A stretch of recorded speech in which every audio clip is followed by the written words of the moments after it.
Uncle जी, आपके हिसाब से यहाँ पे किसकी सरकार आनी चाहिए? लोकदल की आनी चाहिए या गठबंधन की आनी चाहिए। गठबंधन कहाँ चल जाएगा जब दो तीन भाई रहे हैं, वे इकट्ठे नहीं चल पाते। मोदी की आनी चाहिए भाई सरकार, योगी की आनी चाहिए सरकार। भाई इसमें गठबंधन की सरकार आई है, एलडी की और सपा की। तो अंकल जी, आपके हिसाब से यहाँ पे किसकी सरकार आनी चाहिए और क्यों? नहीं, मेरे हिसाब से क्या है तो मैं आपको सबके हिसाब की बात बताऊंगा और तथ्यपूर्ण बात बताऊंगा। सरकार किसकी आनी चाहिए? सरकार लोकदल की आनी चाहिए या गठबंधन की आनी चाहिए। अब आप ये पूछोगे क्यों आनी चाहिए, वही बताऊंगा मैं। जब भाजपा की सरकार आई, यहाँ पे सब लोग किसान हैं, लगभग 60 रुपये लीटर डीजल था और हमारे गन्ने के रेट थे 325। आज डीजल की कीमत है 90 रुपये लीटर और गन्ने का रेट 5 साल में अब बढ़े हैं 25 रुपये। 5 साल में यानी कि 5 रुपये पर साल ना हो गए, अब बढ़े हैं 25 रुपये। बिजली के बिल लगभग 3 गुने हो गए और कोई भी चीज़, पेट्रोल 100 रुपये के आसपास जा रहा है, आपको पता हो 100 रुपये के आसपास। बिजली के बिल माफ़ करने की इन्होंने बात करी, बिजली के बिल इन्होंने माफ इस साल से माफ़ कर रहे हैं, पता नहीं होंगे नहीं होंगे। अगर अभी मेरा साथी एक बता रहा था, हम बिल जमा करने के लिए गए, इनके पास कानून है, हमारे पास जियो नहीं आया बिल जमा कराने का, तो उसका भी पता नहीं आया कि नहीं। तो आरएलडी की सरकार है, भाजपा को वोट क्यों दे? कोई भी ऐसा कारण नहीं है, हम खेती से जुड़े लोग होंगे, वो तो कोई भी ऐसा आदमी होगा जो भाजपा को वोट देगा, सब आरएलडी को वोट देंगे। मतलब आपके जितने भी किसान भाई हैं सब यहाँ आरएलडी को सपोर्ट कर रहे हैं? जी हाँ, मेरे हिसाब से ज़्यादातर लोग, सबको तो नहीं मैं दावेदारी करूँगा, 100% लोग दावेदारी करूँगा, लेकिन 90% लोग वो जो खेती से जुड़े हैं वो सब आरएलडी को वोट करेंगे। गठबंधन जो चल रहा है, गठबंधन जो बनाई है अखिलेश सरकार ने, आपको क्या लगता है ये कुछ कर पाएगी या नहीं? गठबंधन कहाँ चल जाएगा जब दो तीन भाई रहे हैं, वे इकट्ठे नहीं चल पाते। तो गठबंधन कहाँ चल जाएगा? उनको अपने चाचा के लारे चल रहा। अर्पणा जी थी, वे भी चली गई। उन्होंने जो इंगे से मौर्य जी को ले गए थे, तो वो क्या ले गया भाजपा में, उन्हें लिया है अर्पणा जी को। तो यहाँ कुछ नहीं है। इन्होंने सम्मान निधि दी, बिजली का बिल भी अदा कर दिया, राशन दे रहे, सुरक्षा ऐसी दे रहे जिसका कोई जवाब नहीं। पूरे विश्व में भी ना हो, शायद हर जगह बढ़िया है, कहीं भी चले जाओ, कहीं आओ, किसी भी समुदाय को कोई दिक्कत नहीं है। हर समुदाय अपने हिसाब से काम कर रहा है। हर समुदाय के लिए योगी जी ने काम किया और करते रहेंगे और आया भी रहे योगी जी। 2013 के बाद ये पहली बार हुआ है कि मतलब भाईचारे की बात निकल कर आ रही है। तो आपको क्या लगता है कि तो आपको क्या लगता है यहाँ पे मिलकर सब वोटिंग करेंगे या हिंदू मुसलमान के लेकर सब अलग है? यहाँ तो वोटिंग सब मिलके कर रहे हैं, जब भी सरकार बनेगी इनकी। और बाद जब चौधरी साहब चमकेंगे, जब ही जाकर वो कुछ उद्धार सा हो सके। तो ईमानदारी से बताइएगा, 10 फरवरी को यहाँ पे जितने भी जाट या मुसलमान है सब मिलकर रहेंगे या फिर सब अलग अलग? तो सबकी वोट यहाँ पे है, लोकदल पे ही। और आगे का मुसलमानों का देख हम कह नहीं सकते, उनका उन्हें पता, हम तो जाटों को बता सके। तो आपके हिसाब से भैया यहाँ जाट भाइयों का नेता कौन है? भाई हैं गांव में? हाँ, गांव में तो सब नेता ही हैं भाई। वोट गिरनी, सबका अधिकार है वोट गिरने का, कोई भी गिर सके। भैया आपसे मेरा प्रश्न ये है कि इस बार एसपी आरएलडी के गठबंधन ने एक भी मुस्लिम कैंडिडेट को नहीं उतारा, तो आपको क्यों लगता है उन्होंने ऐसा क्यों करा होगा? वह गलती होगी उनकी। नहीं भाई, उनकी गलती होगी जो उन्होंने तारा नहीं। तो इस बार मतलब आपको क्या लगता है, जाट समुदाय मिलकर वोट देंगे या फिर हिंदू मुसलमान के नाम पे, या फिर से यहाँ पे सब अलग अलग वोटिंग करेंगे? नहीं, सब मिलकर वोट करेंगे, सबके साथ है भाई। सबको पता क्या चल रहा क्या नहीं देश में, आगे नहीं। सबके हिसाब से पब्लिक ओपिनियन में क्या होना चाहिए, मतलब किसकी सरकार आनी चाहिए? मोदी की आनी चाहिए भाई सरकार, योगी की आनी चाहिए सरकार, बस। योगी जी के रहते यहाँ पे विकास हुआ है? हाँ, बहुत बहुत विकास। युवा, और बताओ कि आप यहाँ पे किसकी सरकार चाहते हो? जी, हमें इसकी चाह योगी जी की। तो ऐसा क्यों, मतलब योगी जी ने कुछ तो करा होगा कि आप यहाँ पे उनकी सरकार चाहते हो? कहाँ, पहले हमारे यहाँ सड़कें भी नहीं थी, पानी भर रहे होते, सब सड़क, हर जगह की सड़क फिट कर दी। अपने जहाँ किसान भाई है उन्हें टाइम पे पेमेंट मिल रहा, सब काम फिट हो रहा। और अपने गांव में पहले रात को बिजली चलान चले जाते, पानी रात को पानी नहीं चला था जी, और अब तो दिन दिन में लाइट आवा, किसान भाई अपना आराम से पानी भर। आपके हिसाब से यहाँ पे यूपी इलेक्शन में किसकी सरकार आनी चाहिए? भाई इसमें गठबंधन की सरकार आई है, एलडी की और सपा की। तो आपको लगता है ऐसा क्यों होना चाहिए? भाई इससे जनता परेशान है भाई। इतने डंगर ये बछड़े बुछड़े छुट रहे खेत में, गेहूँ खा के बहुत परेशानी है। और क्या ध्यान है किसानों को सरकार ने?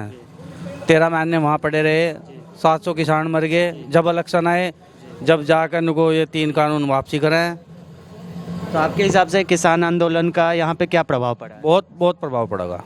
तो मेरा आपसे दूसरा प्रश्न ये है कि एसपी और आरएलडी के गठबंधन जो भी हुई है, तो इन्होंने एक भी मुस्लिम कैंडिडेट को नहीं उतारा है, तो आपको क्या लगता है इन्होंने ऐसा क्यों करा है? अजी वे इन्हें कहा मान रहे, पिछली बार में इनकी खातर कुछ भी नहीं छोटा था, सारा का सारा एक भी लोग दलगन जीता था, सारे जीत गए थे। अगर ये मान लिया मोमडन उतारते तो शायद कुछ सीट लिकट भी जाती।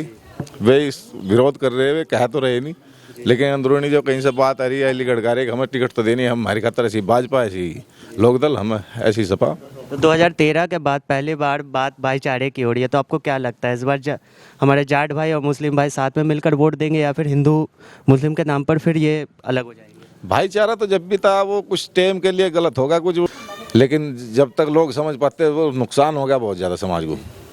अब सब समझ रहे हैं, वो कोई किसी के चक्कर में नहीं आएगा, सब भाजपा को वोट करेंगे और जो उनके वाले उन्हें भी करेंगे भाई, जिनका जहाँ मन ठुकराया कोई थोड़ा। आपका यही मानना है कि मतलब भाजपा अभी तक अच्छा काम कर रही है, आगे भी करेगी? आगे भी करेगी, उन्हीं की सरकार बहुमत में आनी चाहिए। आगे उनकी तो जी वो जो 20-80 का आंकड़ा चल रहा है उनका बिल्कुल सही चल रहा है, उन्होंने काम किया।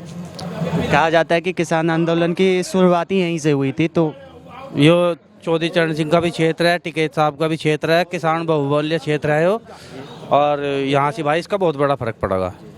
आरएलडी का जो भी उम्मीदवार होगा वो जीतेगा यहाँ का। तो यहाँ एसपी और आरएलडी के गठबंधन ने एक भी मुस्लिम कैंडिडेट को नहीं उतारा है, तो आपको क्या लगता है यहाँ पे उन्होंने ऐसा क्यों करा? भाई वो तो देखो उनकी वो है, मतलब उतारा नहीं उतारा उसमें तो कोई जनता मतलब कुछ वो कर ही नहीं सकती, पर यहाँ जो राजपाल बालियान है हमारी सीट से, वे जीत के कैंडिडेट है। तो आपको क्या लगता है इस बार जो 10 फरवरी को जो चुनाव होने वाले हैं, तो आपको क्या लगता है इस बार सब मिलकर करेंगे या फिर हिंदू मुस्लिम के बात लेकर सब फिर अलग अलग हो जाएंगे? नहीं, हिंदू मुस्लिम की यहाँ पे कोई मुद्दा नहीं है, यहाँ पर विकास का मुद्दा है और किसान को तो अपने जीवन बचाने की लड़ाई लड़नी है। जीवन इसका तब बचेगा जब इसे 2 रुपये कहीं से मिलेंगे। गेहूँ के था, गेहूँ किसी ने नहीं पूछा, गन्ने को किसी ने कोई नहीं पूछ रहा, गन्ने के रेट धरती मिल गए, गेहूँ के रेट धरती मिल गए, मजदूरों ने मिलता नहीं, फ्री में अनाज बांट रहे हैं, फ्री में तेल दे रहे हैं, कोई किसान के पास करने के लिए कोई क्यों जाएगा? तो आप चाहते हो सरकार का बदलाव हो ताकि किसानों का भला हो?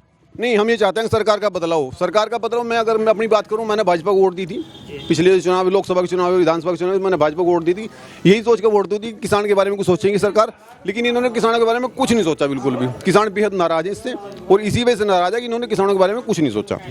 क्या रहता है महिलाओं को सुरक्षा मिला? हाँ, महिलाओं को बहुत सुरक्षित मिली, सभी के लिए है सुरक्षित। ड्यूटी पे जाते थे लोग, सबको मतलब पकड़ लेते थे, अब तो कोई ऐसा कुछ नहीं चल रहा, अब अच्छा है मोदी की सरकार में। हाँ जी। तो आपको क्या लगता है इस 10 फरवरी को हमारे जितने भी जाट भाई हैं वो मुसलमानों का नाम सुनते अलग हो जाएंगे या फिर साथ में मिलकर वोट? सभी साथ में देंगे, कोई अलग नहीं होगा, सब साथ में रहेंगे, ऐसी बात नहीं। हाँ, जाट लोग भी और मुस्लिम लोग भी जो भी है सभी एक साथ रहेंगे। आज में 6 सीटें हैं, इन 6 सीटों में किसकी कितनी सीटें आएंगी? हमारे यहाँ तो सांसद जी हैं संजीव बालियान जी, बहुत हिसाब से उनके यहाँ चल रही बात, उन्होंने बहुत अच्छे काम किए, उन्होंने कोई पक्षपात वाला लोग कोई ना बयान दिया ना कोई काम किया, और वे लग रहे हैं सब। हमारे यहाँ उमेश मलिक जी हैं विधायक जी, ये भी बहुत अच्छा काम किया, इन्होंने भी सब बिरादरियों के लिए क्या कोई उनके दरबार पर चला गया तो उल्टा नहीं आया, ये महसूस नहीं करा उन्हें कि भाई अगर ये मुस्लिम है या हिंदू है या गडरिया है या पाल है, सबके लिए बराबर काम किया, बल्कि इनका जो नीचे तबके के लोग जिन्हें मानते हैं उनका काम पहले किया हमारे गांव में। तो आपके हिसाब से जाटों का नेता कौन है, संजीव बालियान जी या फिर जयंत चौधरी? नेता तो नहीं है, लेकिन उनके पवे गलत जगह चले गए ना। जब उन्हें पता है हिंदुस्तान में 80% हिंदू हैं, तो वे 20% के लारक क्यों गए, उन्हें समझना चाहिए था। अब हमारे जो जिन चौधरी साहब थे चरण सिंह, अब उनकी नीति पर कहाँ चल जाएंगे, उनके पास में 94 सीट थी, अब उन्होंने 94 को सगेर तब कुछ नहीं छोड़ा। अगर उनके अजगर कहते उनकी पार्टी को, अब उस चीज उन नीति पतन चल रहे, अब वे इनके हिंदुओं से ही तो बनते, हिंदुओं के साथ में रहते नहीं। अब इन्हीं की तो मान लिया इतनी 33 बिरादरी हैं, 33 बिरादरी छोड़ गए, एक बिरादरी के लाल क्या कामयाब थोड़ा ही हो जाएंगे। जब लोग सही नहीं समझा राजनीति को, अखिलेश जी समझ गए, उन्होंने टिकट नहीं दिया, इसी मारो चुनाव में आप टिक रहे नहीं, चुनाव से बाहर लेते अब लोग। मैं हूँ पूजा सिंह भदूला। मैं हूँ उर्वशी गौट। हेलो फ्रेंड्स, मैं हूँ विनी। मैं हूँ श्रुति। मेक्सिको से आप सभी का स्वागत करती हूँ न्यूज ढाबा शिकागो से। आप सभी से गुजारिश है कि देश के पहले इंटरनेशनल हिंदी यूट्यूब चैनल को सब्सक्राइब करना ना भूलें। हमारे साथ अलग अलग जगहों से हजारों यूथ जुड़ रहे हैं, आप भी जुड़िए। तो हमारे चैनल को सब्सक्राइब करना बिल्कुल ना भूलें, लाइक और कमेंट्स करना ना भूलें।